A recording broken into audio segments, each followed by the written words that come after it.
Yeah, the just the technical feat of just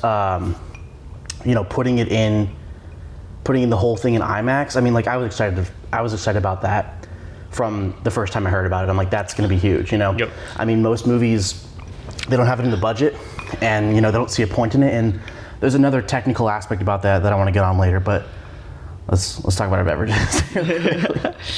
Well, I don't know. We're pretty simple today. We are quite simple. I mean, you've got... I just have good old Vita Mezcal. Mm-hmm. It's an excellent choice, yeah. Probably one of my favorite Mezcals, at least in a reasonable price range. It's a good bang for your buck. Yeah. And I'm always going for bang for my buck. Right. So. Seeing where you can pinch the pennies. Yeah. For you? I just chose our house cognac.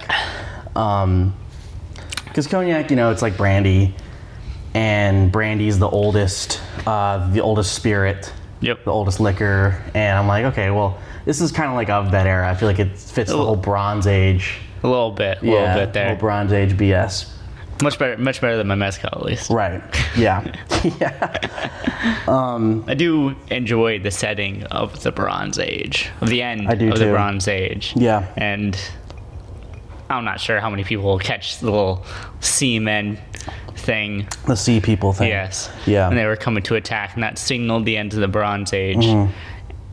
And it's just, we were saying this beforehand, this movie wasn't going to be completely historically accurate. Mm-hmm. But I enjoy the allusions to it, and this is a movie for the casual person. It's not going to be for the super diehard, so I don't think it... I think that's fine, too. Yeah, I don't think it needs 100% be historically accurate. Mm-hmm. But as long as it leaves those thoughts, like, I wonder what this was. Right. Like, they give the answer in the end of... They discuss the mystery of the sea people. Of the sea people, and and then they give their answer of, It's Odysseus their interpretation of it. Odysseus was the sea people. Right. Or at least, catalyzed it. Yes. It's I think that's a really good start about it, because the biggest criticisms this movie's been facing before it even came out was what people did not like its historical accuracy, and It was always going to be rough. it was always going to be rough. And I mean, especially, we talked about this beforehand, it's like, this is not necessarily historical, right? You're claiming it takes place in the Bronze Age. Bro, it takes place in the fantasy version of the Bronze Age. Yes. There is acknowledgement and proof of the supernatural. It is the Homer's Odyssey. Right. It is not, this is not a story. This is not a retelling. It is a fable from times long past. Quite long ago. And who knows if we're seeing his original version. Exactly. Like, who knows what the fuck he would even fucking think or comprehend about this. But I think Nolan is an interesting, albeit odd, choice for this. I mean, he claimed that this is something that he really wanted to do, and I suppose I can see that. I'm sure Nolan's only doing things he wants to do. I mean, I see a lot of the criticisms that people have about this part are valid, and this is something that's a technical aspect of the film, I'd say. But it is valid. But we're also talking about a Nolan film, right? Mm-hmm. And it's worth it to just simply discuss the technical aspect on its own. Yeah. He's the technical guy, right? Yes. Everything is done in camera. Everything that can be done in camera is going to be done in camera. Mm-hmm. We were just talking about the whole IMAX part of it. This is a technical masterpiece. So I want to get that out of the way, because there are criticisms that I want to make, but this is a masterpiece, and that needs to be said. Mm-hmm. This is worth going to see just for that fact alone. Yes. I mean, just the fact that it is simply an amazing experience, right? This is one of those movies that when we heard was coming out, we were like, well, we're seeing this no matter what. Mm-hmm. This is shot, I think, no matter what movie was shot completely in IMAX. Mm-hmm. We're going to see it no matter what. And we were going to see it in IMAX. Right. And he's a director with credibility. Yes. That goes a long way. That really, credibility is huge in this. It's it goes beyond the critics. We watched. Spielberg. Right. There we go. It wasn't well reviewed. It wasn't People well weren't reviewed, liking yep. it. He had the credibility. It's like we're gonna go fucking see it, And that it will lived up to carry it. a movie, yeah. Right. Like I was satisfied with what we got with that. They're not going to put out a bad product. I It agree. may not be a product for everyone, but it won't be bad. It'll be unique. Have serious love and effort put into it, and it was definitely brilliant. Touching on the IMAX aspect of it, so there's, I don't know, I'm not sure if you know this, but there's a reason why this has not been able to be done before. So It's like the finances and the cameras. yeah, the cameras don't really allow it for certain types of scenes. So with IMAX cameras, they're huge. Yes. They're fucking huge and they're heavy. And like they're like the size of an engine. And they're kind of as loud as an engine too.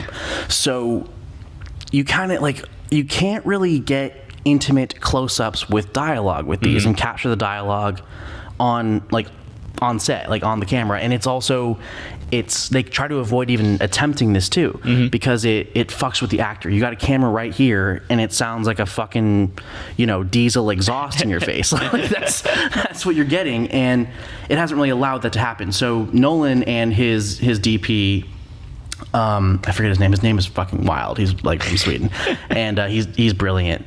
They developed what they ended up calling a blimp, where like it makes an already huge camera even bigger, but it works to suppress the Dampers, sound. yeah. So this is something that I was paying attention to when I watched it. Like we have the scenes where him and Penelope and all of the intimate characters are sharing those intimate moments. Like we are seeing this in IMAX for like this type of scene in IMAX for the first time ever. Like this is really where These were the scenes that would not have been filmed previously Right. in IMAX. It's like this is as intimate as you can possibly get, but they were just not even able to capture it. They could only do the broad cinematic battles and everything, but everything close up had to be shot another way, like still maybe in 70 millimeter, but definitely not in IMAX. Yes. And I'm sure a huge part of that has to go to the actors. I mean, they have this huge fucking camera in their face that I'm sure is quieter. right, But it still is a blimp. Yeah, it still is a blimp, and I'm Still sure a blimp in your I'm face. sure it is like just quiet enough that it isn't detrimental to how the sound comes out. Yeah. But it is loud. Absolutely. And even in those intimate scenes, what we're talking about, like Anne Hathaway and Matt Damon. That's what I'm thinking of. Yeah. Yeah, like they share most of the intimate scenes in this movie. They're there whispering in each other's faces. Like I don't know. It was That's beautiful. a testament to the crew he's built around himself. He wanted to pull off these scenes, and now he has not only the tools to do so, but the people that can. He has the right crew for it. Yes. Yeah. I mean, I wanted to talk about, Nolan's troupe. A lot of great directors have their troupe of actors, and he has his, and they're all fucking fantastic. Like They are fantastic. They are all really good. I'm not sure, Matt Damon's a regular. I mean, Anne Hathaway is a regular part of his troupe. Robert Pattinson. Robert Pattinson, yeah, he's been a good one. For as loathsome as he was in this one. Yeah, it's like you see the same kind of guys that were, the fucking scientists in Oppenheimer and Yes. shit. And yeah, no, that was really brilliant. It was nice to see the addition of Tom Holland and Zendaya. Right. Small her part maybe. But added into the little Yeah, they never shared anything on screen. That's funny. They didn't. I didn't think about that. Unimportant, completely unimportant, yeah, but that's it's funny. unimportant. Yeah, It's just I didn't funny. think about it, but yeah. But added to, Nolan's, maybe his crew of actors going forward, as some of them grow out of their age, he's Right. gonna need new ones. Yeah, I mean, he's, fucking Matt Damon's a good choice because he's kind of a filmmaker himself. Yes. So he's a really good choice for this role. He sees the technical feat that it is. I read a little bit about this movie, and, I saw a couple things that Nolan said. He was like, this is extremely personal to me. Like, this story is, probably like the most personal thing. And I did kind of struggle to find that, but there was one part that I found interesting that I was reading, and the special effects were I saw them like getting criticized online. Like someone was talking specifically about the monster Scylla. Mm-hmm. The the tentacled beast, in the fucking canyon in the water. The one that took six men. Yes. That was, someone was saying that was like, this like looked half-assed. Looks like they didn't really give a shit about it. And people weren't thrilled with his interpretation of the Cyclops either. I saw some of that. Yes. And I was reading about his part of his inspiration to do the film, and apparently the special effects were heavily inspired by one of Hollywood's greatest special effects producers, like someone from like the golden era. Like he was doing films in the 30s and into the 70s, and that was his career. So it kind of has that look to it, I think that maybe someone just didn't really understand that, and knowing that, I actually really appreciate the creative choices in the design of the monsters and everything a lot more, because he was specifically a monster guy, this special effects artist. I think no, these monsters don't really stand out to me in a way. These monsters are simple. They're not very grandiose. They're realistic. Yeah, that's a really good word for it. Yeah, if you're thinking of a Cyclops, that's not how a Cyclops is going to look. But if a Cyclops did exist, maybe it might kind look of like follow that anatomy. Yeah. Like I was, because we spent a lot of time with that Cyclops, right? And I was like, it's off-putting. It's almost human, but it's not. Right. And then with the tentacles, what was his name again? Scylla. Yeah.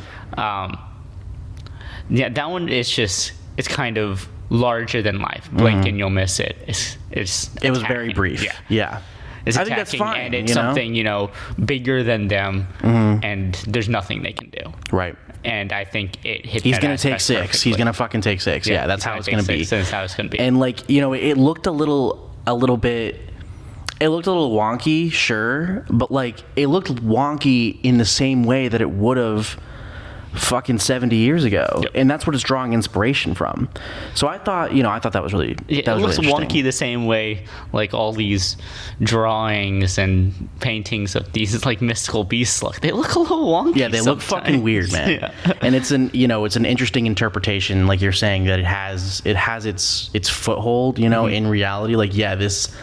This Cyclops guy doesn't look like a biblical character. It looks like that's fucking weird. That's fucking weird. That's fucking weird. And I don't know. I actually really enjoyed the artistic interpretation of the Cyclops. Yeah. I don't think that's been done very well before. I think that one was pretty cool. I agree. I don't think I can really point out a Cyclops. I'm like, yeah, that's how I want all Cyclopses to be done. Right. I'm not sure this one is that way even then. But I can appreciate its uniqueness. I appreciate its uniqueness. I appreciate that its time in the story, and the eeriness it gave to Odysseus and his crew there as their first obstacle. Right. And it kind of creeped me out. Yeah. Especially how it moved. There was an uncanny aspect to it for sure. Because it moved the way humans do, except it's just lumbering. Right. It didn't really fit. Yes. Someone was I think that I saw something as well that he wanted to include the hold up 1 second.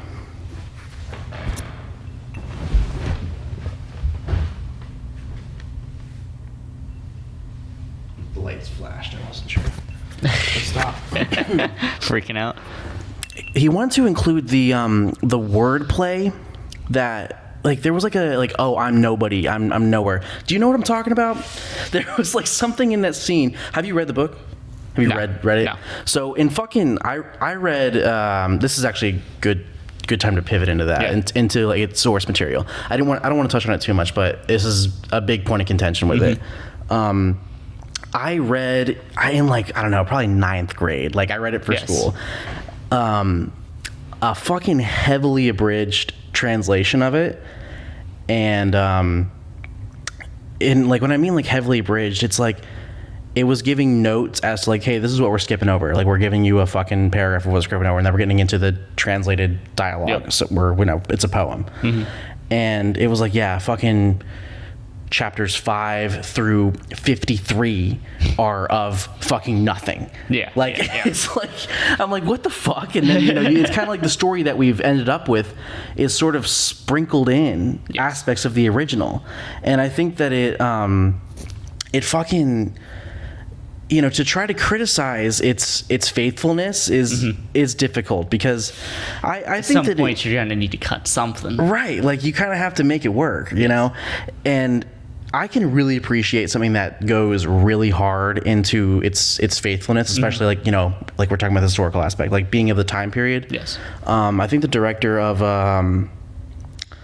of he did the Northman, he did the Witch. You know who I'm talking about. This, that guy. He has that really interesting horror style. Yes. He's doing like I don't know, like it's like a Beowulf or some sort of werewolf movie coming out soon. And I think there's gonna be a version released that's done, like he went and talked with professors and created a script that's in Middle English.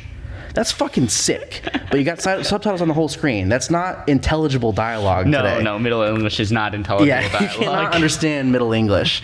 But that's fucking cool.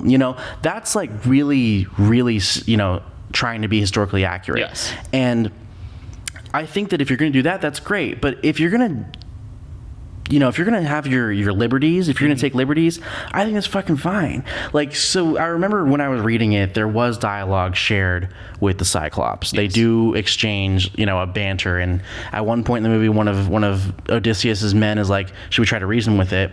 And he's like, I think we're past that point. Yeah. And he was like, why hasn't he tried to talk to us before? And he's like, do you talk to ants?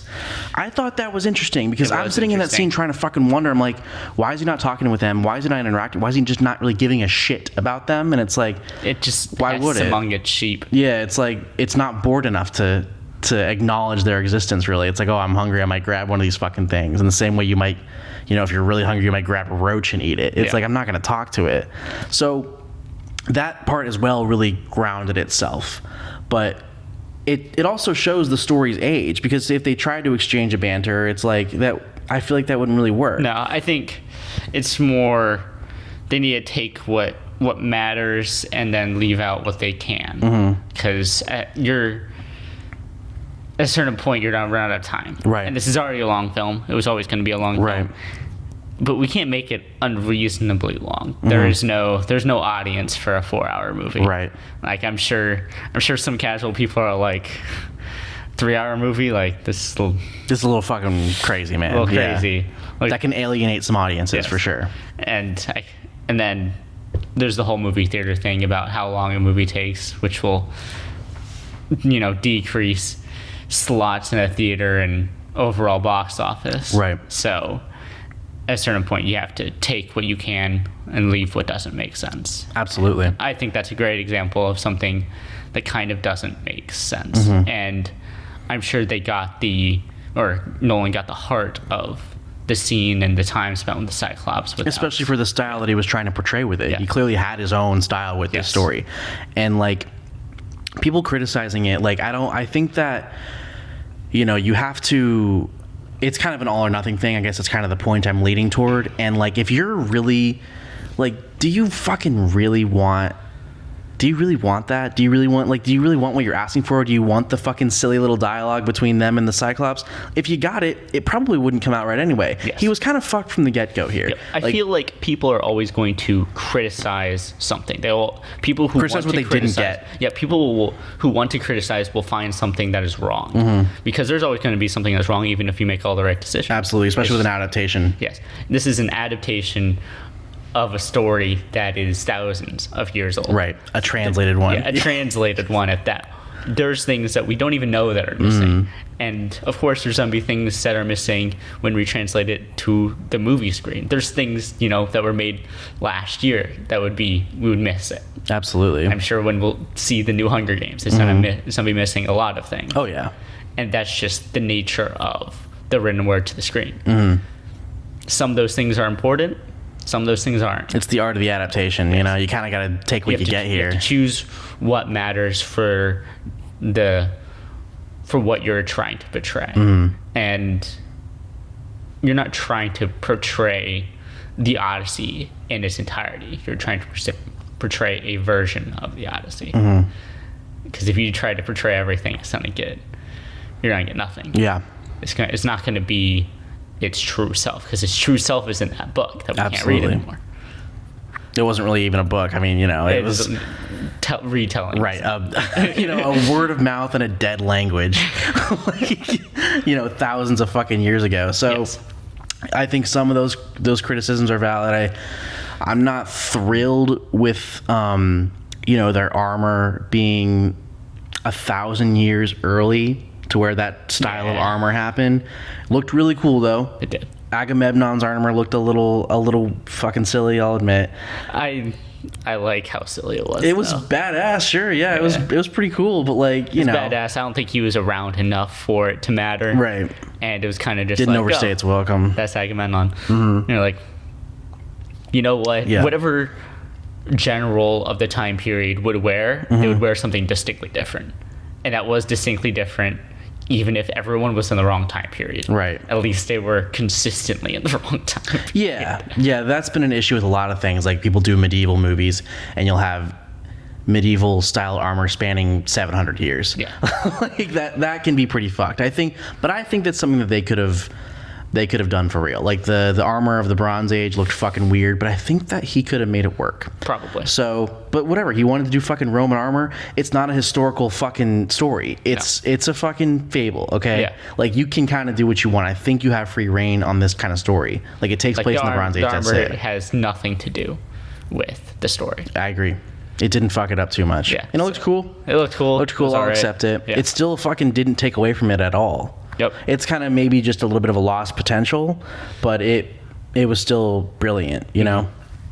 I still really enjoyed it. I think that's pretty much the whole technical aspects.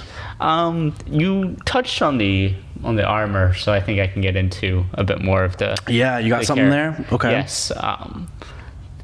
The transition, because Tom Holland's character, I don't remember the son's name. Telemachus. He goes through multiple different outfits, and it shows his gradual rise to king of Ithaca. Because he starts off, you know, prince, not ready to assume the throne, and then he returns. He has a cape on. He, you know, standing a little bit taller, and then at the end we see him, you know, armor plated in light colors with his crown, and I think that's very nice as well, and it feels good. That's subtle storytelling through nothing more than the wardrobe department there. Yeah, his maturity. Yeah, his maturity. I felt that. You're right. Like, I did feel his character change with his costumes. Yes, the same thing happened with Odysseus and his many costumes, and the couple of different rags he wore to his last set of rags. Right. Yeah. His beggar's rags. But even those beggar's rags, like, they were different from the ones he was wearing with Calypso. Like, those kind of just felt like he was, you know, tacked on, just trying to survive. Yeah, some beach bum bullshit. Yeah. His beggar's rags were like, yep, I'm just camouflaging myself. This is one solid piece of cloth. I'm just gonna throw it over myself because I don't want to be seen. Yeah, that makes sense. Yeah. Like his shroud, you know, it is a shroud. His camouflage. Yeah, it's not an outfit. It is a shroud. It's supposed to camouflage him, so he blends in with the other beggars. As in did his disguise, that whole part of it. Yeah. That seemed pretty of the time period. I mean, you know, that seeed like I'd buy that. Yeah, I feel like a lot of that stayed the same for thousands of years. Kind of fucking what it looks like today, man. Oh, I imagine if the beggars of today were wearing those, maybe I'd feel a bit kinder to them. Yeah, no, it's despite all its shortcomings in the technical department, in the adaptation department, I think, you know, you can't you can't deny the spectacle that it is. This is a spectacle. This looked quite brilliant. I'm sure Homer's Odyssey was also quite the spectacle when it came around as well. Yeah, the epic, I think, is the vocab word there. Do you have anything more on the technical? Probably just the sound design. Yeah. I really enjoyed it. You liked that? Yes. I don't think there's any overall scores that will pop out to me. Maybe as time goes on and those scores are taken out of context, I'll see the brilliance of them, but nothing too much right now. I liked the sound design of his bow. That was pretty nice. That was cool. That was incorporated into the soundtrack as well. Yes. There was a song that led to it each time. It sounded that led to it, and it felt right. You're like, That felt good. Yeah. That felt good, yeah.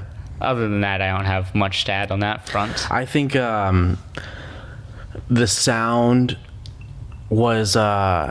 it matched the style really well. Like, we're talking about how it's kind of grounded in reality. Like, we can go back to the Cyclops scene. What's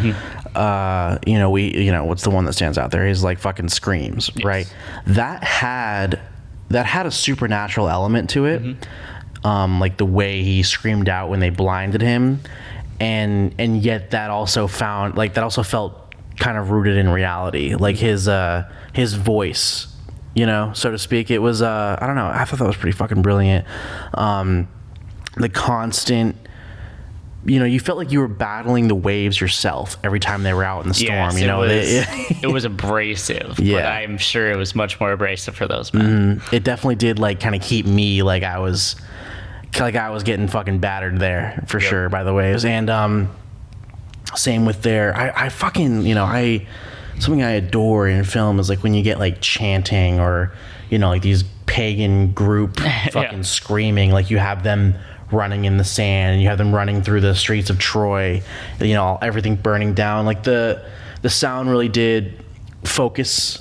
It did channel your focus into what it needed to be. Channel the focus, even though there was so much going on, you understood the one thing you needed to. Right, like even if you're missing the dialogue, it's like yeah, because your focus should be on the fact that you're getting hammered by waves right now, or in the middle of a burning city. Troy is falling. Right, yeah. Like, you can't hear the dialogue because you're not supposed to. That's one of Nolan's biggest criticisms. Is there's plenty of dialogue that you don't hear. It's like you're not kind of meant to hear it. Dialogue's never the most important thing. Right, like you're kind of focusing on the wrong fucking thing. And that's an interesting usage of dialogue, I think, is to have dialogue that you're not meant to be heard. Right, like there's plenty of things like, oh, I can't fucking hear you, and becomes kind of like a cliche there. It's like, no, there's plenty of dialogue that you fucking missed because how could you have gotten it anyway? Like you're gonna hear it when you should be able to hear it. And you're gonna hear it when you're paying attention to it. Yeah, if you're not paying attention to it, you shouldn't be hearing it. Yeah. Right? It's your fucking problem. Yes. It doesn't matter. It doesn't need to hold your hand on it. I think that's cool.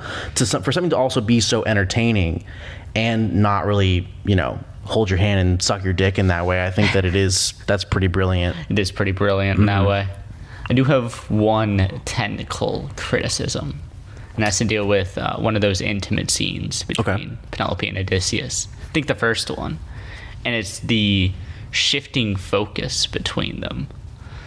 She was on top of him, and he was talking about, I have to go away. She's like, will you come back? I'm like, I don't know. Fucking might not, yeah. And if I don't, you're going to take a husband. She's like, fuck no.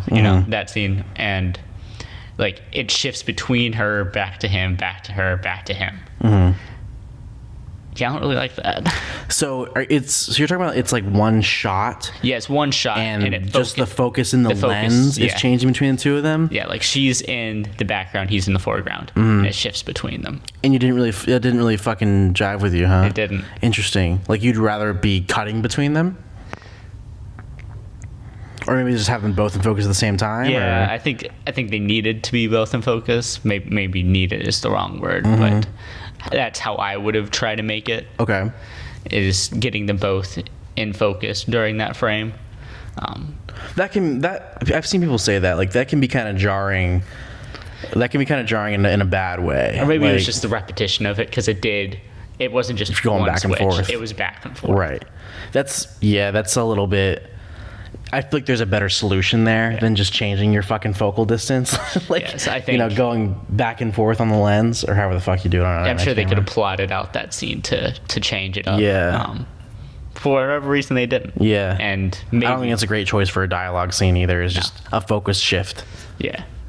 But it was one of those, intimate scenes. I'm sure they were tackling many other just different constraints as well. The logistics of a lot of them. It's like, let's just fucking get this out of the way. Yeah. Sure, I can picture that. Like, get this I mean, out of the there's way. probably that It's could be nothing one he that looks matters back too on and like much. could have fucking done better there. But no, I think this one clearly stuck with you. I think that's worth noting. And it was at the beginning of the film too. It was one of the earlier. Yeah, I mean, there's I think there's a better way of going about it. But what did you what's your first thought on the story aspect of it? It's good. It's a simple story. Where General kind of loses his way on the way home after forsaking his gods. pretty Right, much. war crimes, all that, And then- moral fucking transgressions. Yeah. And it flips between father and son. I think that's pretty simple as well. Pretty classic. And father trying to uphold his father's legacy that he's never met. And do the best he can, even if he's not Odysseus. I think he ends up in a way surpassing him, or at least being his own person. Yeah, I felt that a little bit. I felt that arc feel like you got to try to be something more here, and I don't think not make the same mistakes. he quite had enough time. I would have enjoyed to see the son go through a bit more, because it's kind of just, this is Odysseus's film, naturally, and his son plays second fiddle to him, and it's kind of, he's learning about his father, and as he learns about his father, it changes how he goes about things. And maybe just letting that take longer would have made it hit home more, would have made it more like, that's what's happening here. But as it stands, I think it's good. I think it hits its themes well. I can see what you mean, though. I think I do feel like his arc had times where it was rushed. Yeah, if there was one arc I would criticize, it's his, and I think it's just because it's rushed. Right. I think it's just because the Odyssey is about Odysseus, and as such, and Odysseus' scenes are much more complex. Right. But it's also more like Telemachus's arc is honestly more like a back burner. It's kind of more like a tool for Odysseus's arc. Yeah. It's like, I made my fucking mistakes, and you kind of don't have to. He kind of he has that flat character arc, like Telemachus does. It's like, we're gonna fucking do this fucking right. Yes. He's He's we're just not learning how to do it right. right, and how to be a good ruler. And if anything, he's also a dumb fucking kid. You get the dumb kid into, matured adult kind of thing where he's like, I want to fucking take all these guys down. And they're like, you can't do that, So even if he wants to do the right thing, it's like, even in that moment, he'll learn, like, yeah, you know what, you're right, I can't. Like, that's just fucking not the way I can go about things. But Odysseus can. Right. He comes back and takes all the guys down. I do have a criticism about the story, but there's plenty of things that I have a couple criticisms I have. But there's a lot of other things I want to explore. But I don't really want to spend too much time on like the adaptation aspect of it. But this story is a difficult adaptation. It was always going to be. And like I think Nolan might not be the best fit for it. It's the best fit to make it a spectacle.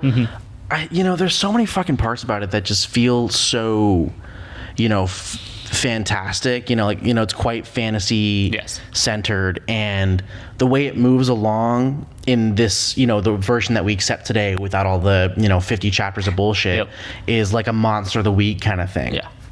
And I don't think that plays out well in films. That kind of works for episodic content. Yeah, it makes more sense in like a limited series TV show, unfortunately. Yeah, exactly. And And I think it suffers there, but I don't think that's the fault of anyone other than, the story's fucking thousands of years old, translated from a dead language, like in a heavily abridged. It wasn't made for the movies. Right. Like there's only so much you can do to change the plot to adhere to a movie, and I think in that way, Nolan did a pretty good job. It is like the themes are easily found, the character arcs are easily found, and we know what's happening during all of the film.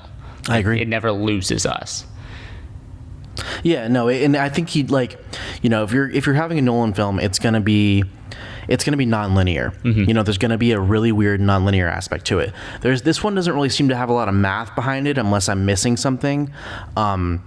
It seems the non-linear part of it just seems to be The beginning. He's with Calypso and he's kind of just sorting through it all. Yeah. It's kind of just like it's almost just like a series of flashbacks that go through it. You have like when we're with John Bernthal, who is fucking Agamemnon's brother. He's the king, and he's like, Sparta. He's like, we're gonna talk about how we fucking did it from inside the horse, right? Like we piece the puzzle together through flashbacks, and there's not a lot of math there, like his other fucking forms of nonlinear storytelling have been, there's been a formula there and it's been unique and brilliant, but this is kind of a lot more simple. And I do think I might be wrong on this, but I do believe that the original telling of the story is that same way. It has a nonlinear aspect to it, where I think the story starts out with him with Calypso. And I think he talks about, like, he kind of sorts through it all with her.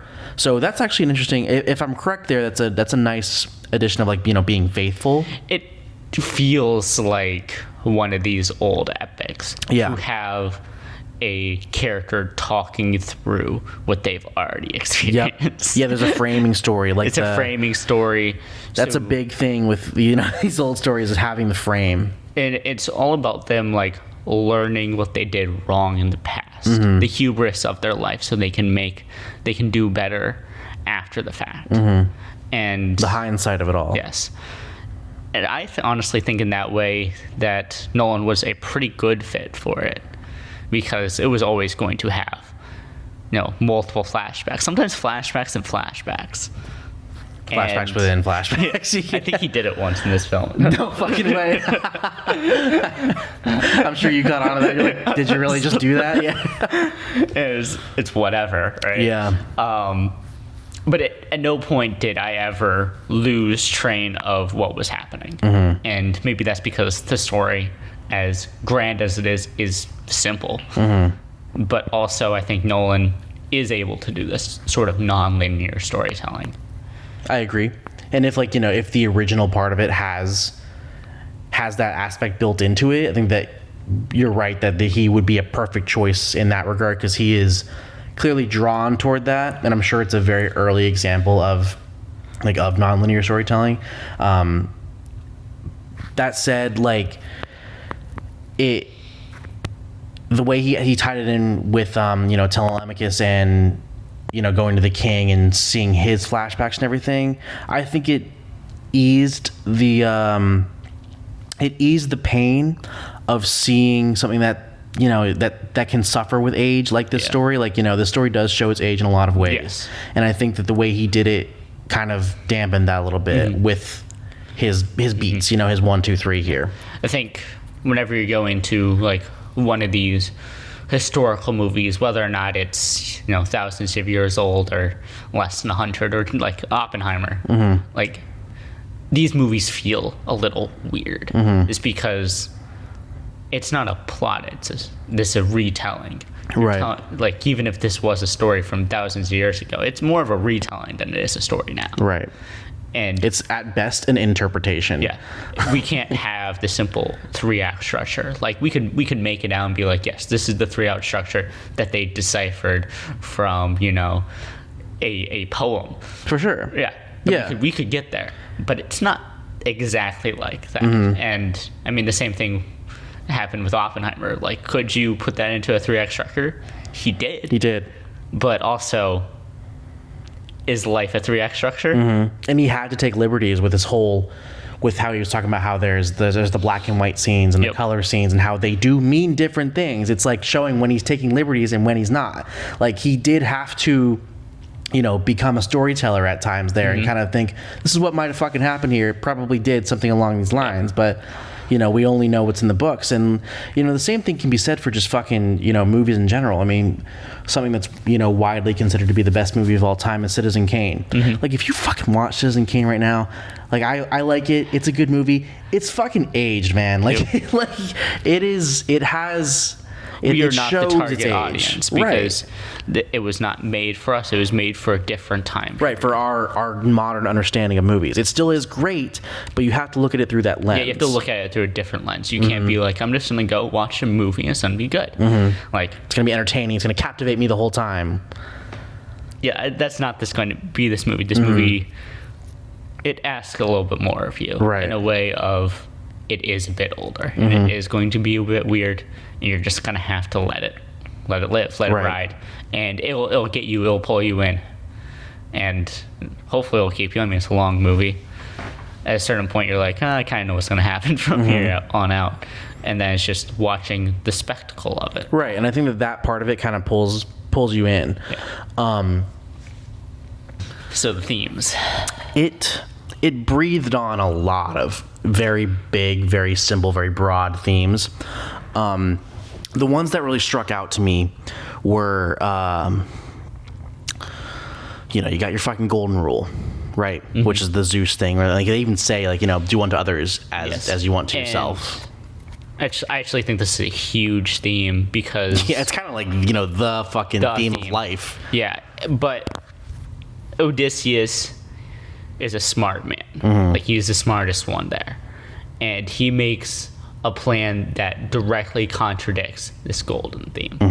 And then he tries to spend the rest of the movie redeeming himself from this, you know... His guilt, really. His guilt. Like, he has destroyed Zeus's way. And he brought an end to the Bronze Age, or at least that's what the movie has told us. And he goes through guilt. He is in self-pity. That's why he doesn't go immediately home. Like, he's trying to find something to make up for the fact of he committed a pretty bad war crime. Like, this is not a war crime we do now. And continued on, yeah.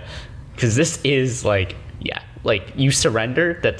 It means you surrender. It is a war crime. It was a false surrender. Yeah. Like, yeah, that's you know, there was no Geneva Conventions back then, but, you know, they had their code. Yes. And it was a violation of the code. Like, their shit is like a guest. You're being welcomed as a guest. They were welcomed as guests into Troy and slaughtered all of them. Yep. It does violate that main theme. So, you know, they didn't really, you know, they didn't say golden rule because that's just the shit we hear in 6th grade. Yeah. But that seemed to be kind of a main theme. Another one was control, and, you know, giving up your control. Like, you know, it kind of comes to really show itself when he's with Calypso, and he's like, I want to go home, and she's like, well, you kind of got to give yourself up to Poseidon. Like, you're gonna be fine, probably. Zeus is gonna let you live, but like, you know, you kind of just gotta fucking let go, man. Yeah. Like, you just gotta let go. He spent the entire time on his way back trying to force the world to submit to his will. Grasp it. He wants an adventure. Defying the gods. He wants a tale to bring home to his family. And I'm sure he gets a ton of tales. They're not good, though. And, you know, he's trying to defy the gods, make something out of nothing, and he loses everything instead. And in that, he has to learn to let go. You know, let go of the men he's lost and learn to make amends. He'll ride out into the West after this is done. He can't solve their deaths now. Right. There are things you got to sort through first. Yes. But I think that with the aspect of control, of him trying to, you know, there's like, he's going to do things his fucking way. That one like really spoke to me. And I think that one is almost like, it's almost as big as like the golden rule, like if not as big. It's like, you know, we see this in life, you know, we're just like psychologically wired to control what won't be. Like, like so many mental illnesses are rooted in this fact where you're searching for control. Like, you know, most addictions are this way of regaining control, like, you know, with gambling and everything, and, you know, rituals that come along with that. Like, everything kind of comes back to this desire to control. Yes. And that's fucking huge. So touching on that, that was kind of breathed on a little bit. I don't think that was one of its central themes, but it's definitely one of the biggest ones, and it did jump out at me. But I think even that his son is trying to gain control of the situation that is happening there. Yeah. Even though there's fucking no shot. There's nothing he can do. So, he goes to Sparta. He's like, I can't stay here. Mm-hmm. Nothing is happening here. I am not in control here. Like, I will end up doing something wrong and everything will go bad. So I'm just going to go and see if I can find my father. I guess I'm just see if I can regain control that way. I'm just go to Sparta, I guess. And you know what? You know what comes of that? Nothing. Nothing comes out of that. Yeah, he almost dies in the temple, actually. Yeah, that really was just... There's a little side quest. It was a vessel for more flashbacks. That was pretty much what his little side quest was. I mean, it was more. It offered us as the audience more context to the story, which was big, but not a lot for Telemachus' arc. It didn't really come about until Odysseus came home and fucking found him and told him what was up. I think it was more like for Telemachus' arc is hearing about his father here. He hears about his father from... He gains a little more knowledge about the father he never knew. And he clearly wants to live up to his father's name. And in hearing about his father and about how his father acted, it changes how he acts himself. I think that's pretty nice. Yeah, that's a subtle way of looking at it. I think that... I'd like to think that, too, that it did play a part in, who he is, at least set it up for when... Odysseus under his disguise comes around and talks to Telemachus. Yeah, I think whenever I'm thinking about Telemachus, the one scene that really gets to me is when they're entering the temple, and everyone's shouting and everything, and then just Matt Damon's just like, I need to talk to you. Yeah, got a message and all that. And Telemachus hears that. He's like, wait. That was important. That wasn't just nonsense bullshit. All right, find the beggar. Let's bring him in. Like, I need to hear this. Because he mentioned Menelaus' name. He's like, I have a message from Menelaus, and he's like, whoa, that's my boy from Ithaca. Yeah. Like that's. Yeah. The other theme, which I think was a central theme, at least it was central to me. This one spoke to me fucking massively. I don't know if this was intended to be a central theme. I think it was probably a secondary one to the golden rule, but it explored leadership and the shit deal that it is, the inevitable failure of leadership. So you have to be a leader, right? At some point something's going to come around, whether it's the sea people, whether it's Agamemnon, they say you got to do everything. You got to make the fucking call. You have to make the fucking hard call. And there's so many other examples. He's like, where his men are like, we got to fucking bury him, we got to get his body out of here, and he's like, we fucking can't, and we will honor his death by surviving, right? Like every decision that Odysseus makes for, I think, the first 2.5 acts of the story is for either his men or for the golden rule, and trying to find the balance in between those two. And that's really where leadership finds its failure. So at the start, we get the first one where we really laugh at it, and he's like, we're gonna go home, and his boy Eurylochus or whatever, he's like, we don't have enough supplies. And he's like, I kind of really don't want to fucking sack Troy again. So I'm sure there will be supplies along the way. And everyone kind of looks at each other. It's like, okay. And so I think about that. And it's like, he probably made the best call that he could at that time. What should he have done there? Moral call. Yeah, it's like, he's thinking, should I go back in and sack Troy? We're thinking, yeah, you kind of should. You kind of want to go in there and get your provisions. Save his troops. Right. But it also sacrifices morals. So. But he doesn't know what's going to happen here. Yeah. This kind of goes into the control aspect. You can't control. And so, when you're in a leading position, you make decisions like that, and you have no idea the domino effect they're going to lead to. And so he's fucking sitting there looking at Scylla eating all his fucking men, or when they're on the island with the fucking giants fucking killing all them, he's like, we should have just fucking sacked Troy again, Yep. But how could he have known that, And he's face, the story has a slow descent of his men's loyalty toward him. Yep. There's the talk of mutiny. We see a little subtle thing where they're looking at Eurylochus like, yo, am I going to take orders from him or you? Like, we're fucking kind of not trusting him right now. We're going there tomorrow. Right, yeah. Like, and he's like, oh, we're gonna head to port, and the rudder, the helmsman looks at him like, are we gonna do it? And and Eurylochus like, yeah, we're gonna listen to him here. It's like, is this a mutiny? It's up to you. And so you're like, when you're in a leading position, you're gonna do everything you fucking can. He was a great leader. Yes. He actually was an example of a really good leader. That's something he did right.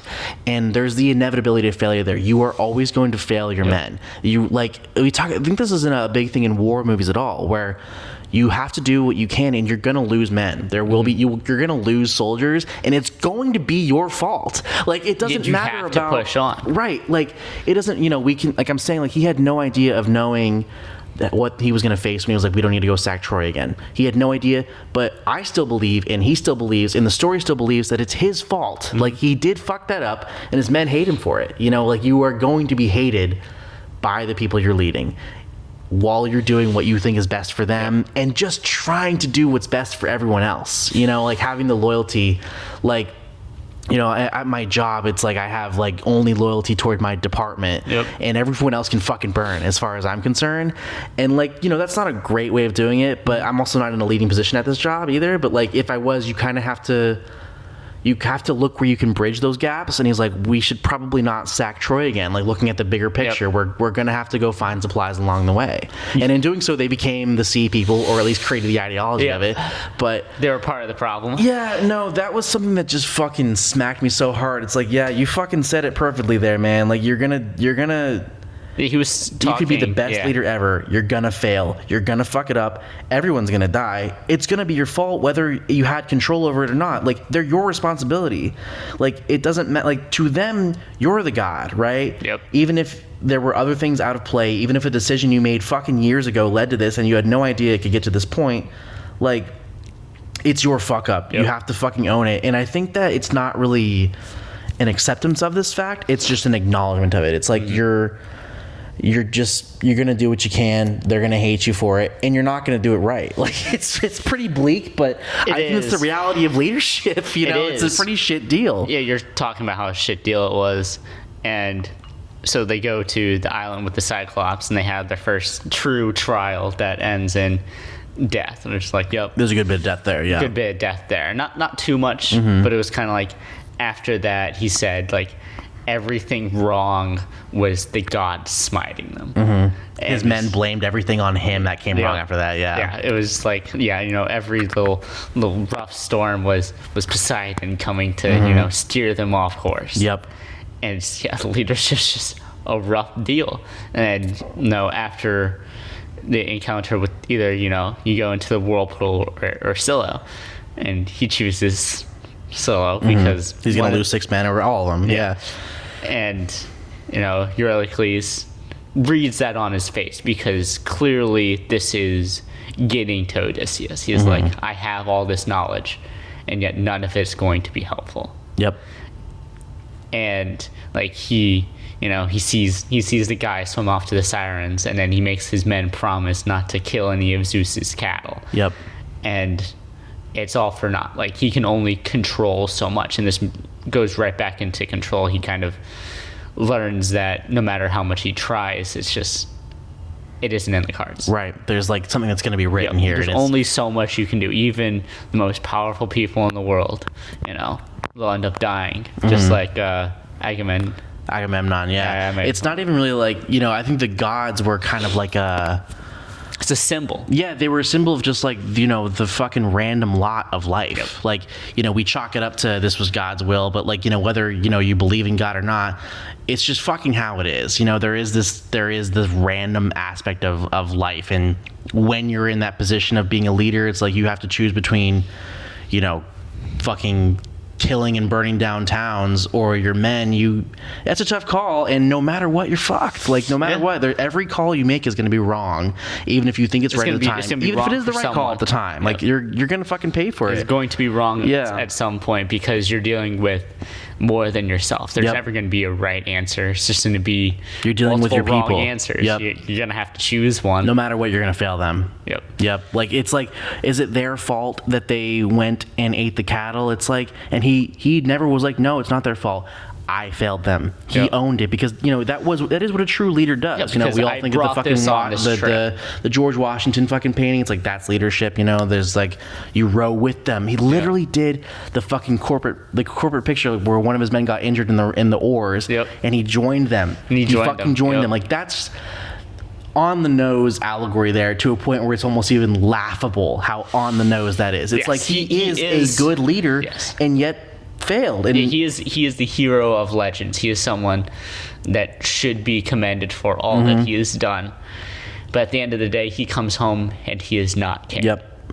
Like, this is... It's not his world. Yeah, like you were saying, it's like that world is gone. That world is gone.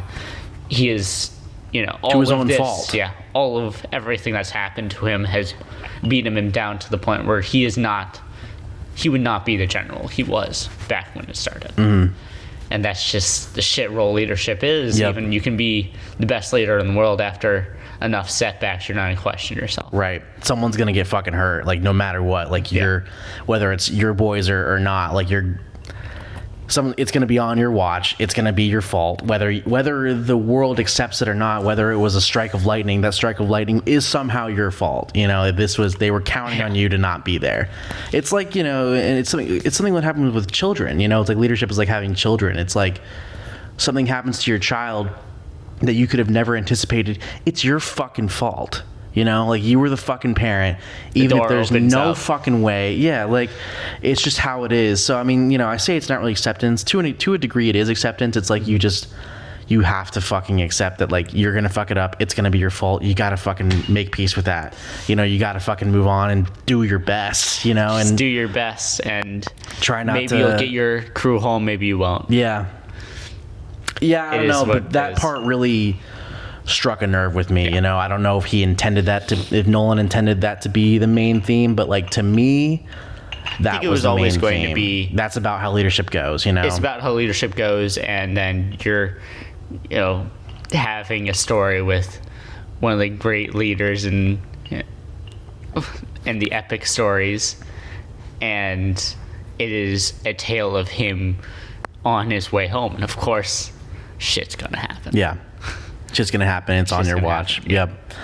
I did want to explore that, because that was, I don't know, that one really had me thinking. It's like, yeah, anytime I've been in a leadership role, it's like, it going into it too. It's like, It's a shit role. It's a shit role. No one wants to be a manager. Right. And, like, when something happens, like, it's your fault. It's your fucking fault. No matter what, it's your fault.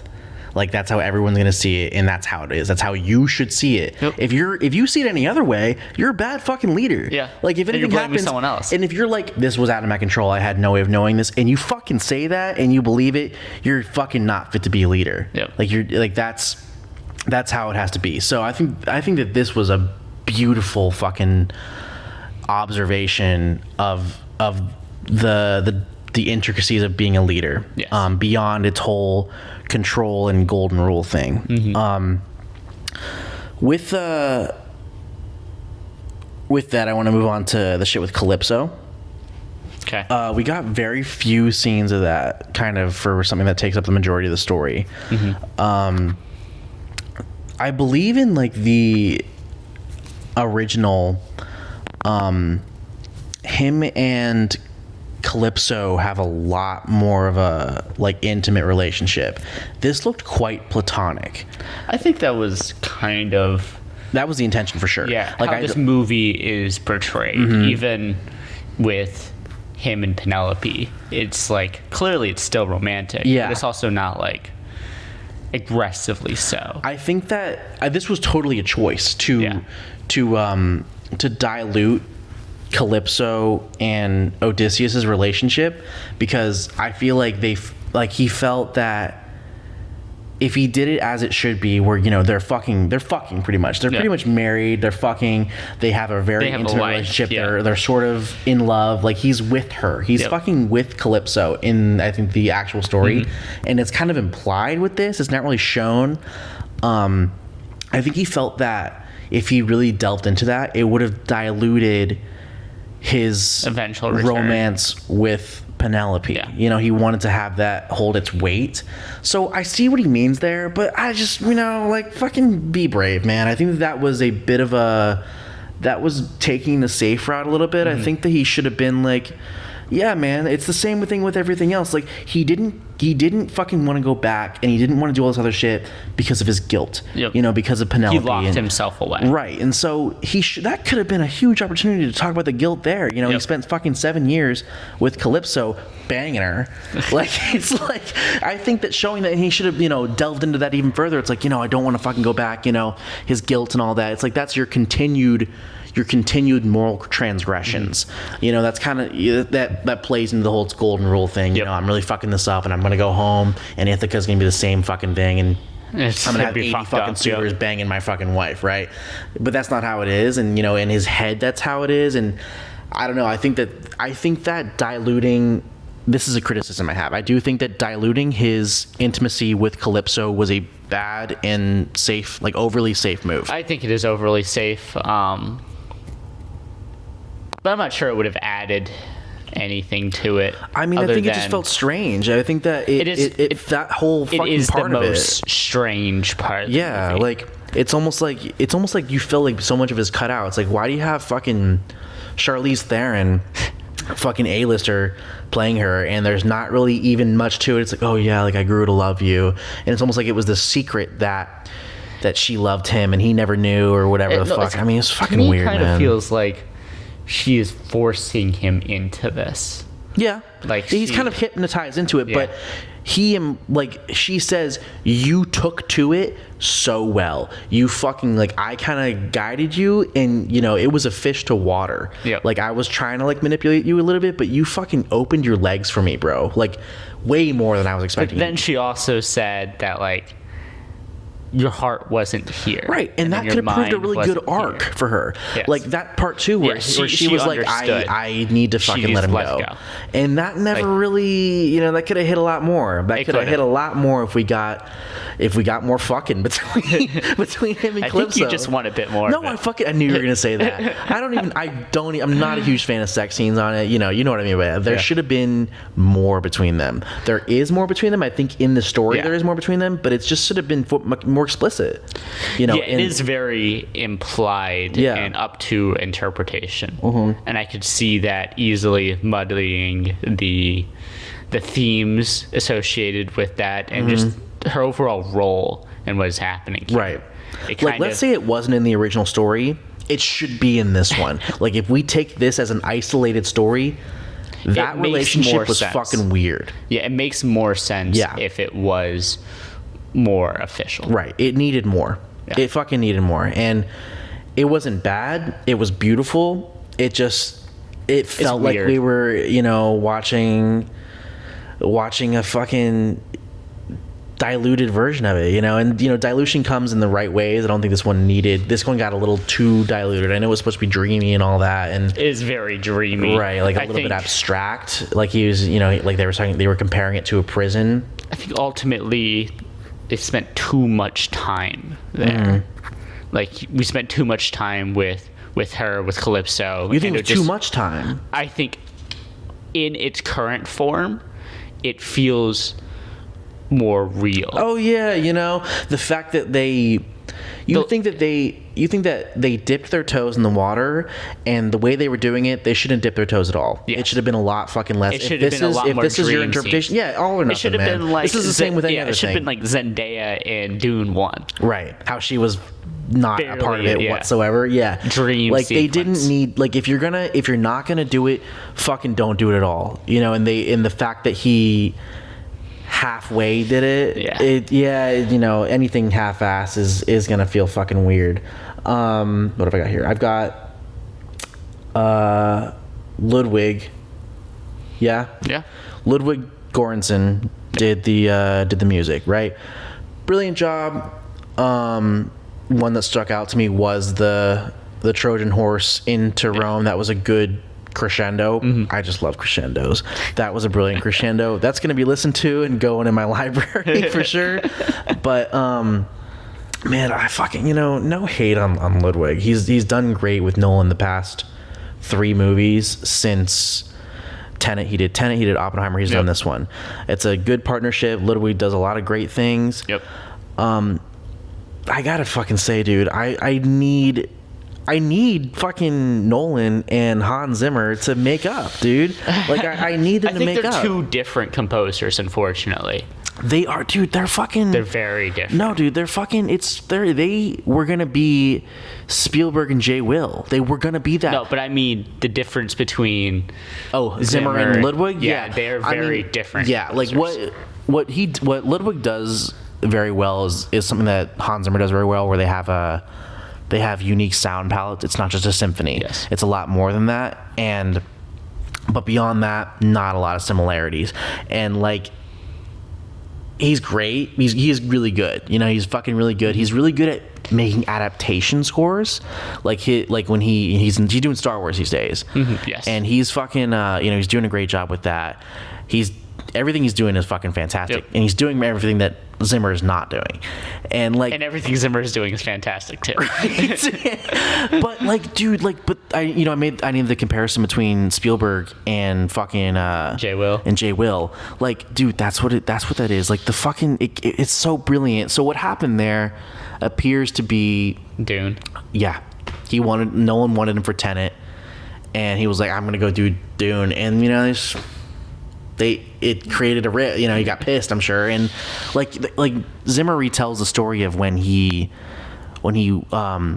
created the score and the central theme of Interstellar, and that should be a movie. That could be a movie on its own. Like, that would bring me to fucking tears. He's like, Nolan's like, I want you to create something beautiful, and he was like, I'm not gonna go over the whole story, but he's like, I made a little ballad thinking of my son, and Nolan's like, this is perfect for my fucking spaceships and alien, and spaceships and black holes and all this bullshit. Yep. He's like, yo, what the fuck? He's like, this is the soul of the movie. And he comes to them in the middle of the night in the rain with like, yeah, this is what I got. And Nolan comes to him in the middle of the night in the rain. It's like, it's fucking beautiful, man. Make the fuck up, okay? Like, fucking get back together. This is bullshit. The reunion. Right. We fucking need it. And we're getting Dune 3 in a few weeks, and maybe once that's done, like, there'll be water under the bridge. Yeah, hopefully. Currently, the water is still over the bridge. It's flooded. Oh man, no shade on it, because like I said, it's more about the potential dynamic between Nolan and Zimmer. Yes. Like, the fact that is a brotherhood, and but there's an intimacy there. I would like to see the relationship them reunite, and like, where would we be at if it was if it was the 80s or the 90s and Spielberg and J. Will were fucking feuding? It's like, fucking get over it, boys. Like, get over it, boys. Make the fucking movies. I don't know. Let Zimmer go off and do Dune, and then he'll be back around for Tenet. Hopefully it's that way, man. Hopefully it's that way. But I don't know. There's no point going on about that. I did want to talk about that. It is an unfortunate detraction of just needing a great composer. Yeah. And it was just 2 films that needed a great composer. I know. It was fucking years ago now, man. Like, I don't know. People have broken up for less. So, I saw something really interesting online. Someone was like making this joke. I don't think you know anything about this. This is new information. So someone was like, every Christopher Nolan movie is him trying to make sense of what his brother did. And someone was like, yo, like, what the fuck is that? And like, I kind of like looked into it too a little bit. So Nolan has 3 brothers. I know of one of his brothers. He did Westworld. I think he's done a couple other things. He's kind of in the industry too. He's done his own thing. He's pretty decent. And I did not even know he had a 3rd brother. And this is what it was talking about. Mm-hmm. His 3rd brother is like in jail by the FBI because he became like an international hitman. Like, what the fuck? Like, did you know that? Did you any fucking like, what the fuck? And it's like, someone was like, you just look into his psychology. That's all it is. And I don't think that's entirely true, but I think that's worth looking at because, what?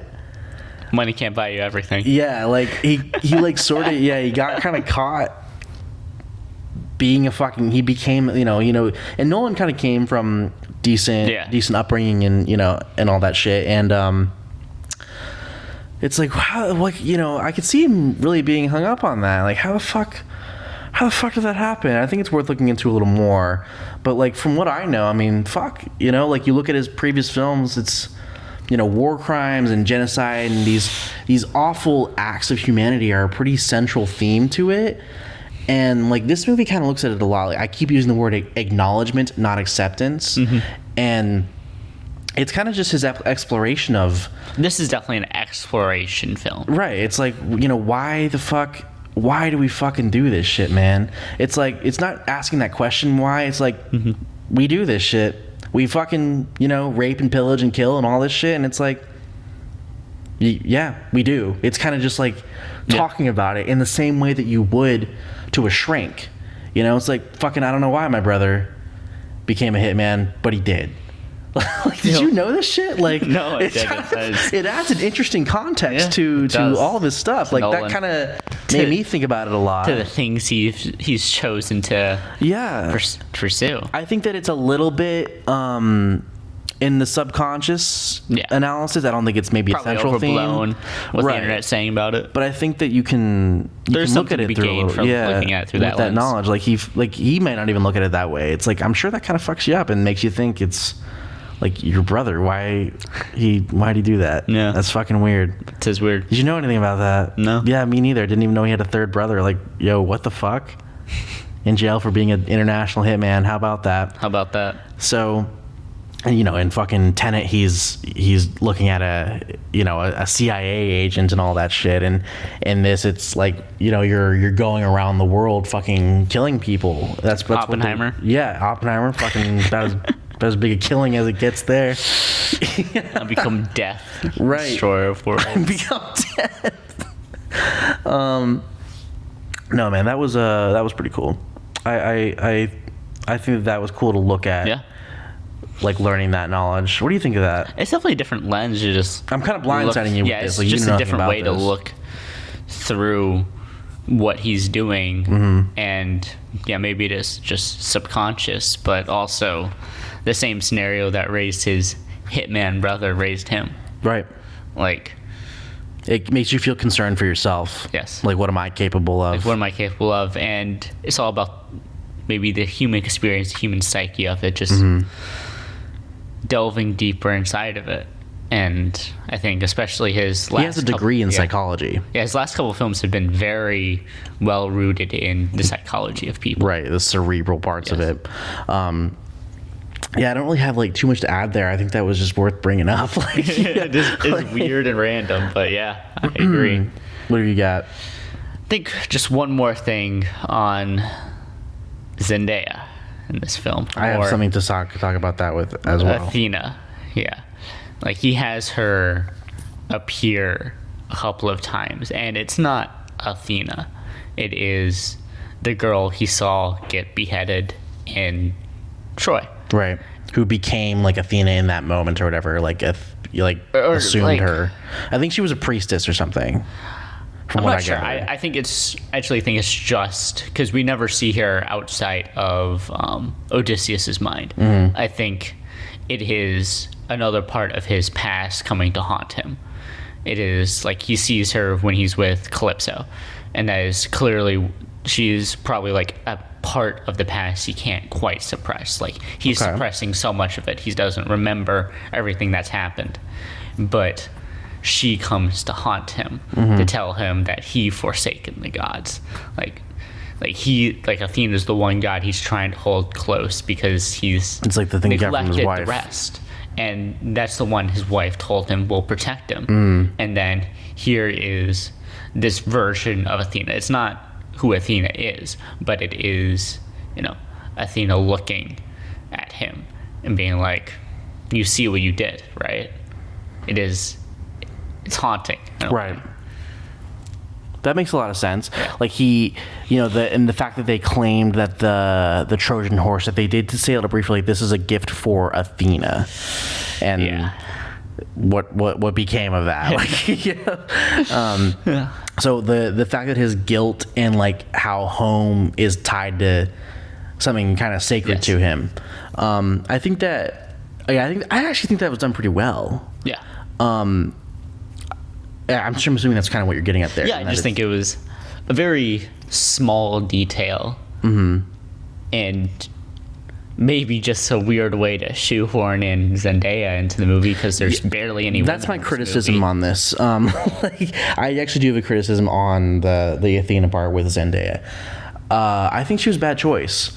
I think that it's a weird one. I think that so she has a striking appearance. Yes. Okay. I think that you should have picked an equally strikingly unique unknown. So, like, because who does he think of? He thinks, you're talking about how it's this random fucking bitch when they're sacking Troy. It should have been some random fucking bitch who you'd remember their face because their face is unique. And, like, I think that, she was a distracting choice. Like, this is kind of a question in casting. Like, do you want an unknown or do you want to know? Do you want a name? Yeah, like that's, and that's a simple question. It's black and white. And I think this one had a very clear answer. You get an unknown. You don't get the known. Like, you don't get the fucking... She is kind of the known. Right. So I think that was a bad choice. I think that took away from it. I mean, it's just flat out. She's a good actress. That's cool. But yeah, she did a great job.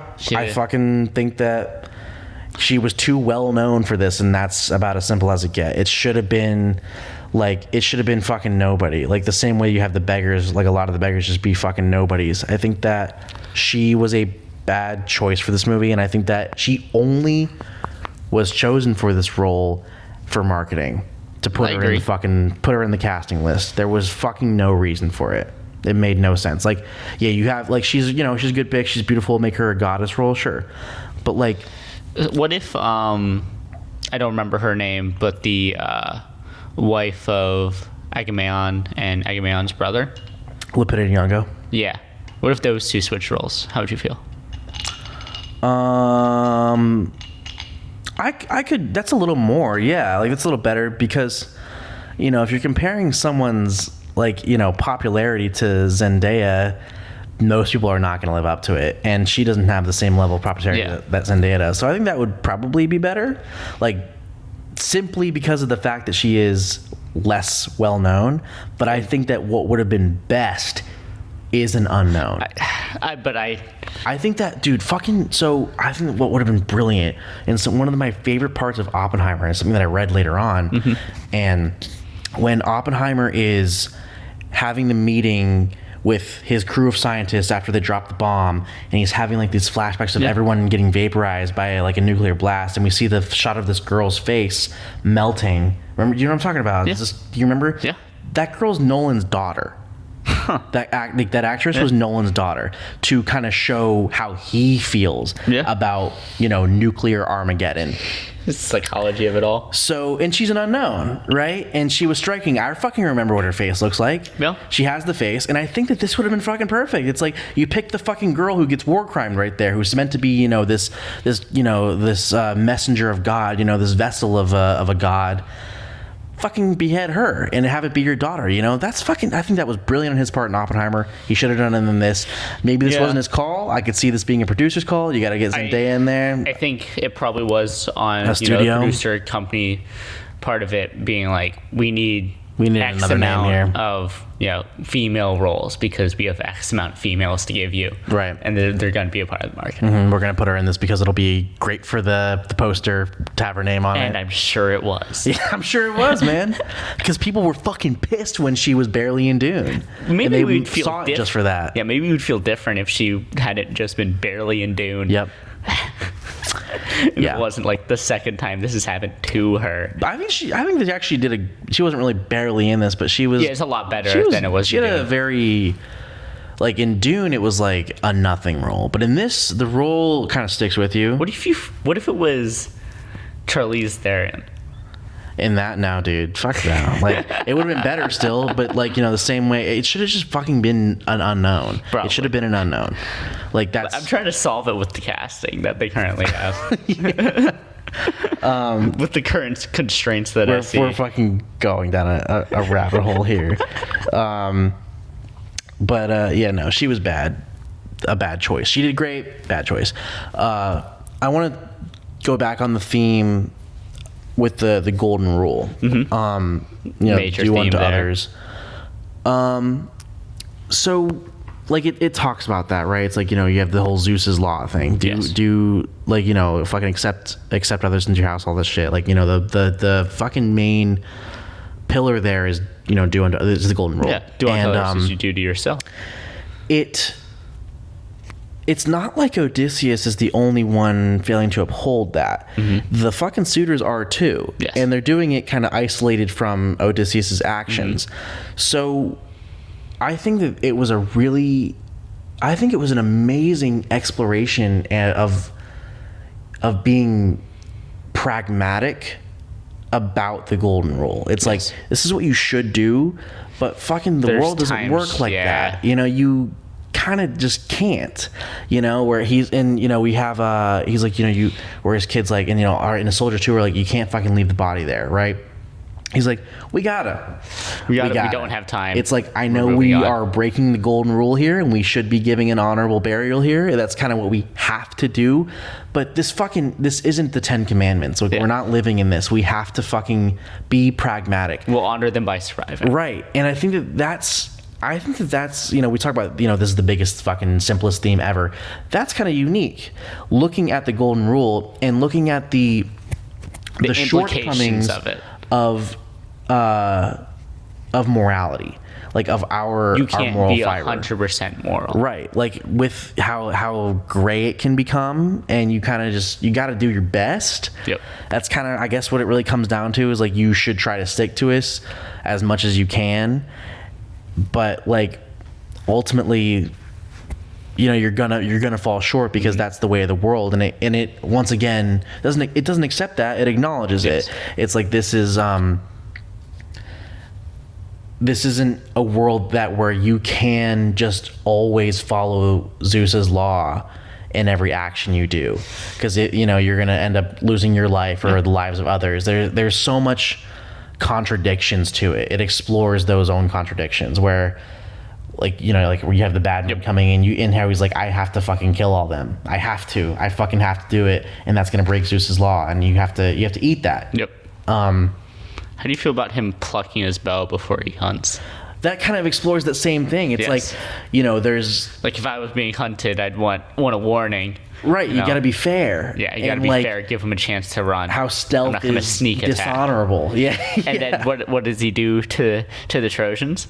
He doesn't struck. I was thinking that same thing. How it is the same thing. How it is the same thing. As the bow. He sneaks into it and kills all them, like, without making it known. He, disguises himself. It's camouflages his way in. It's I thought that was a brilliant, like, allegory to the main thing with the bow, where he's not doing what he believes in there, or he believes in, you gotta kind of give him a chance, let know what you're doing. They were sitting on the beach and there was no way to go, and he made it was his decision to do the dishonorable thing and Trojan horse their way in and fucking kill all of them. Because what would have been dishonorable?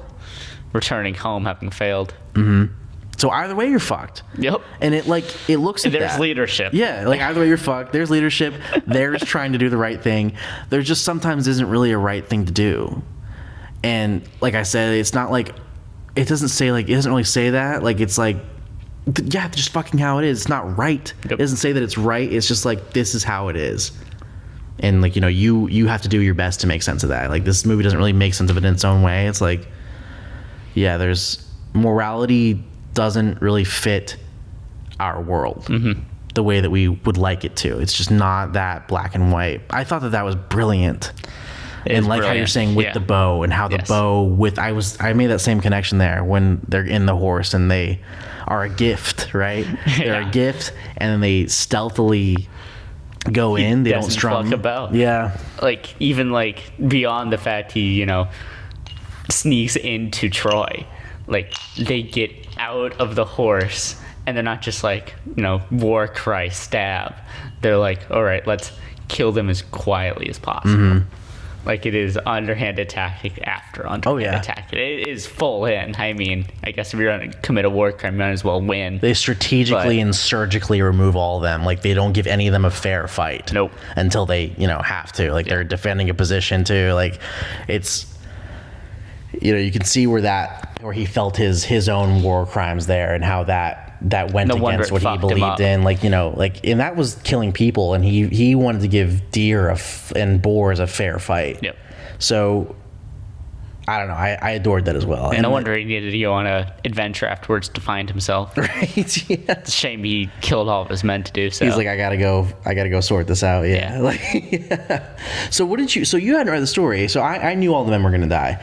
What did you think was gonna happen? I know the whole place. Oh, you know that everyone's gonna die. Yeah. I've never read this story, but that's because I deemed I didn't need to, because I knew pretty much what it was. Right. Like, none of them are making it out. I've looked into a lot of the great military leaders, and he's come up, even if he is just a fable.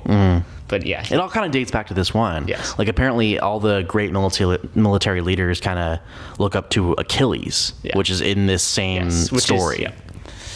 And no, I knew they all ended up dying. Yeah. And I knew it was kind of just all for naught. Right.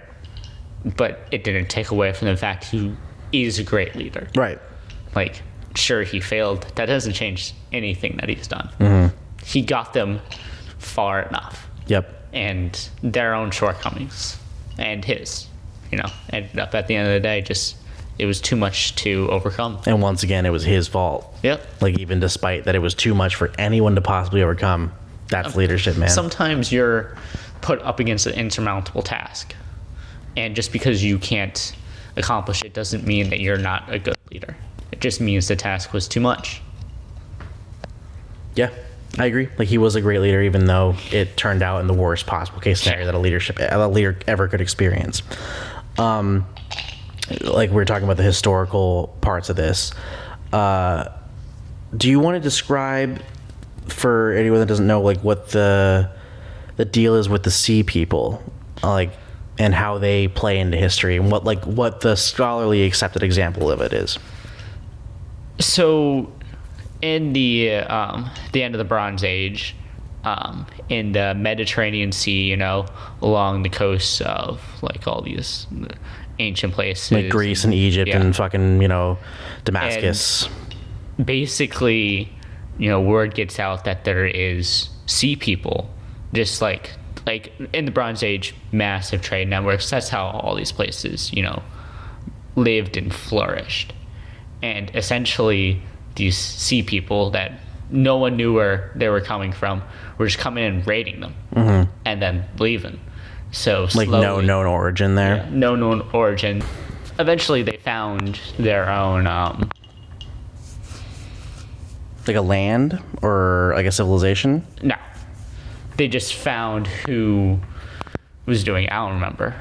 I didn't know that. I fucking, like, from what I know, there's scholar leagues. There's like an accepted answer by this point, but like they didn't have any idea, and most of the powers that be at the time, like the Syrians and the Egyptians, like, some of them survived. Like, those are examples of ones that survived, but they are shadows of their former self. Right. It was the collapse. It was definitely a collapse of the Bronze Age. It was the collapse of the Bronze Age because these sea people destroyed their trade networks. It was them, and it was environmental factors, I believe, is what took them down. But they were a primary aspect of the collapse of the Bronze Age. And it was like, in the writings, like, they were so eerily that we're like, did they exist, or like, was it just it was like a major mystery. I think that there's a few documents of them actually doing some trade with Egypt. They did eventually, because Egypt survived. They did take Egypt the fuck down, but Egypt survived to an extent. It was the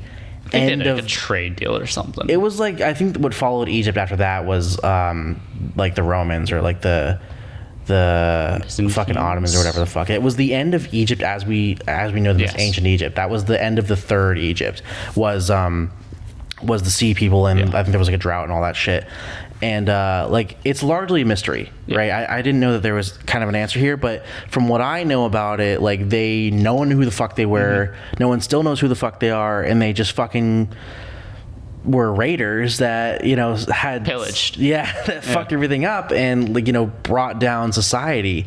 So this was a really interesting tie-in. I don't think this is in the original story at all. No, I did not think so as well. Like this, how they essentially mention it by name, which was not great dialogue usage, but the fact that they were kind of on the nose, they're like people of the sea, like fuck you, dude. The collapse of our Bronze Age. Not a little great. bit ham-fisted, but that's over fist. Saying the Bronze Age, the people in the Bronze Age are talking about the Bronze Age. Did not need to do that. That could have been a little more subtle. But anyway, so it is the sea people, right? And this take on it and the tying them in was really good. And I think on a thematic level, it makes a lot of sense. Right. Maybe not on a how world the end of the level. world kind of thing. Yeah. And like, given that it's a mystery, having the take of like it wasn't really this people, it was a collapse of our moral fiber. It was like, and how that kind of dominoes, because once you have one person abandoning their morals and abandoning like their code, it leads to many others. It's like you kind of, because like it's like how you have to do. It's like if someone's fucking everything up, you have to abandon your moral code and fuck them up. And how would you feel just after keeps going Odysseus, on and on. Slaughtered Troy? Right, and then just raided villages and all that shit. What would you do to Ithacta after that? Right, and they probably kept fucking people up, and they abandoned the Zeus's law. Like if it happens to you, you're gonna continue to do it. Yep. And I don't know. I thought that was a really brilliant way of doing it. It's like it was a collapse of society, not just from great warriors of the sea. It was like it was a collapse of society because on a moral level. Yeah, like an ideology came about of abandoning your moral code. I thought that was great. I thought the tie into the historical aspect and then the way that they did it they're was good. stepping away from their gods. How it causes others to do it. It's like it was us all along. It's like, no, you guys only did it for a few years, and now we're a decade on from when you guys were being the sea peoples, and now it's just everybody. It's just everyone's kind of become these marauders, these pirates and renegades and all that. And it's not necessarily a people. No one knows who they are because it's everybody. Yep.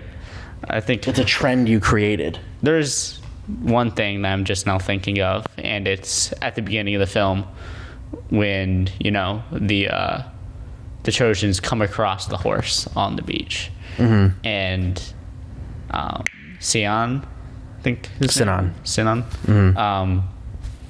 said gift from Athena.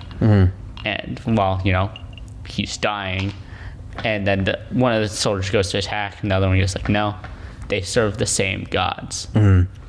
We will take this back. There's the moral code there. There's the moral code because there's certainly no way they're gonna be fucking blasphemous to our shared gods. Right. Yes, they were. Oh man. And it's not like they weren't skeptical of it. They stabbed it. Like maybe something's here, well, whatever. And the people of Troy were like, fucking burn it down, like fuck all that shit. But no, they kept it.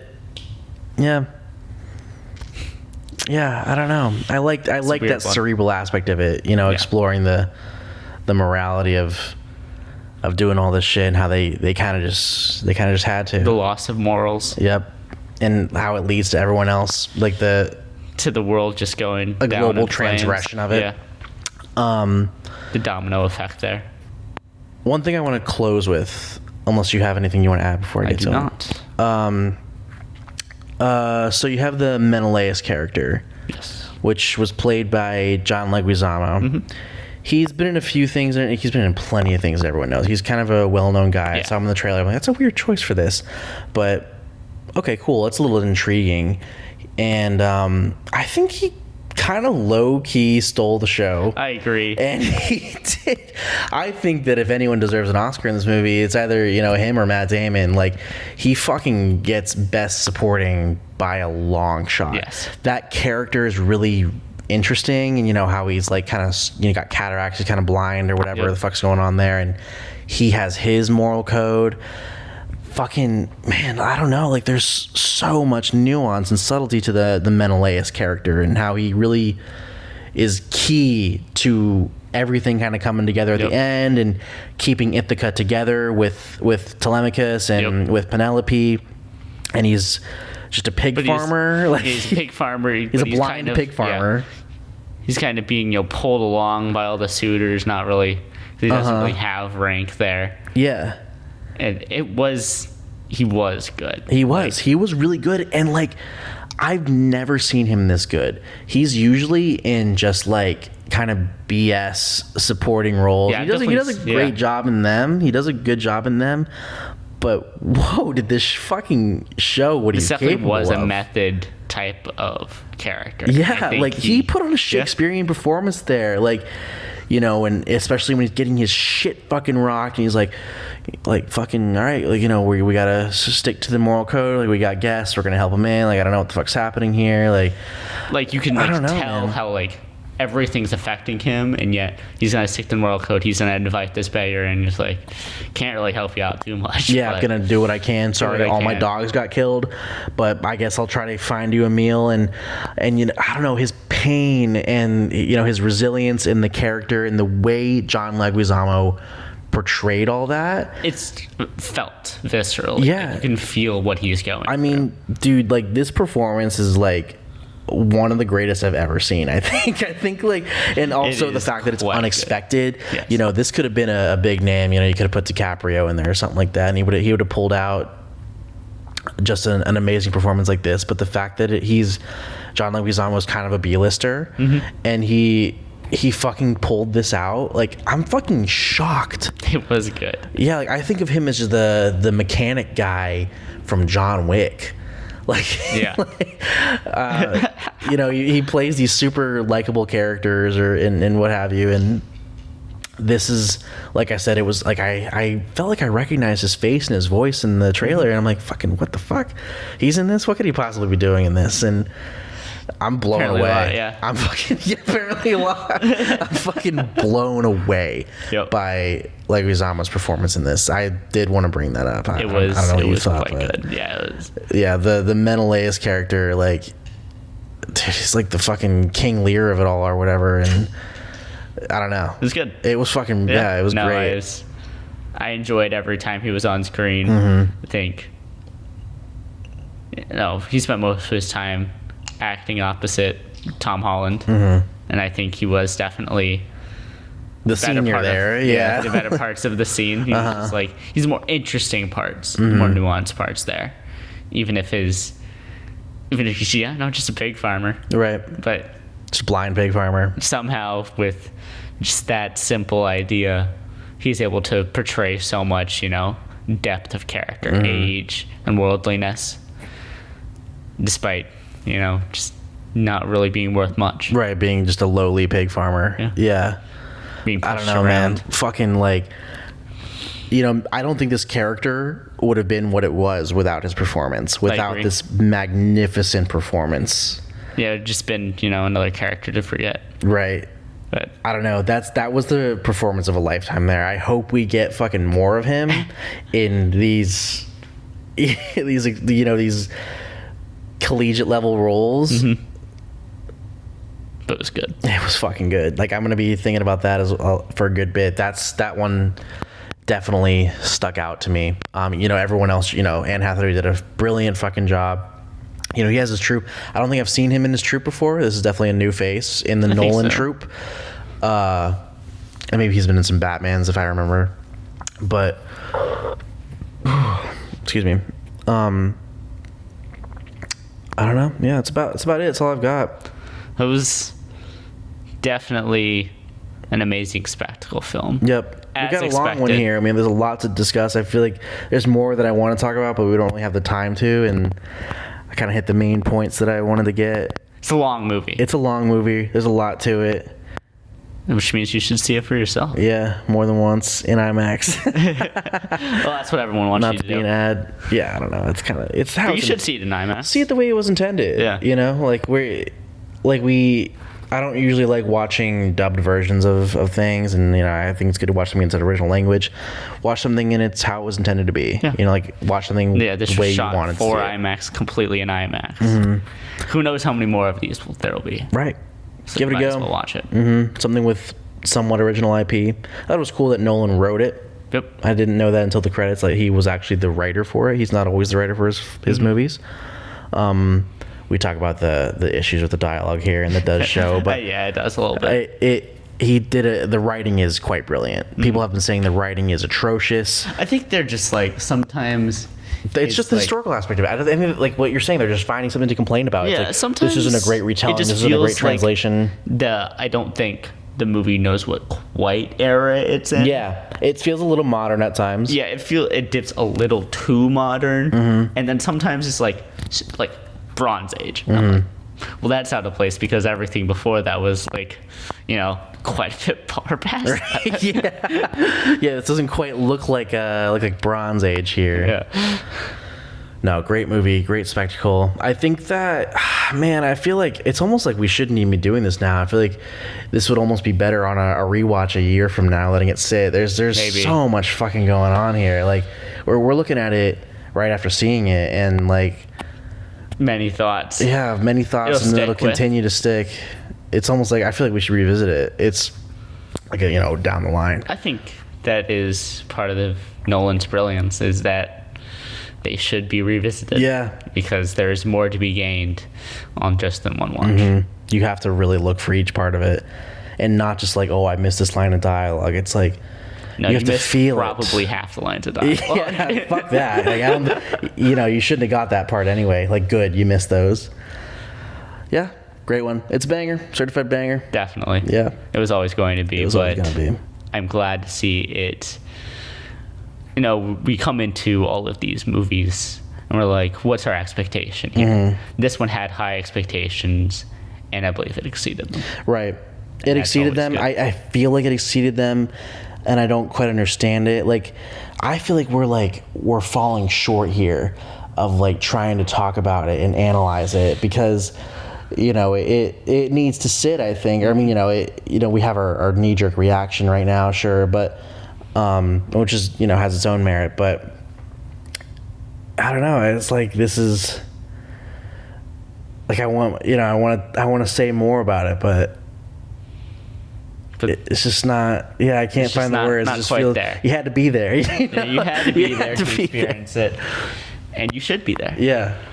I think we did our best trying to analyze it and capture it and criticize it. There's a lot of valid criticisms to it, despite it being a certified banger. And there's a lot of Sorry, I can't fucking forgive you saying this is the collapse of our Bronze Age. If someone's gonna criticize that, it's like it's not a great fair. Yeah, it's not a great one. It's not a great one, but it's a banger. one. All right. Yeah, perfect. Good shit.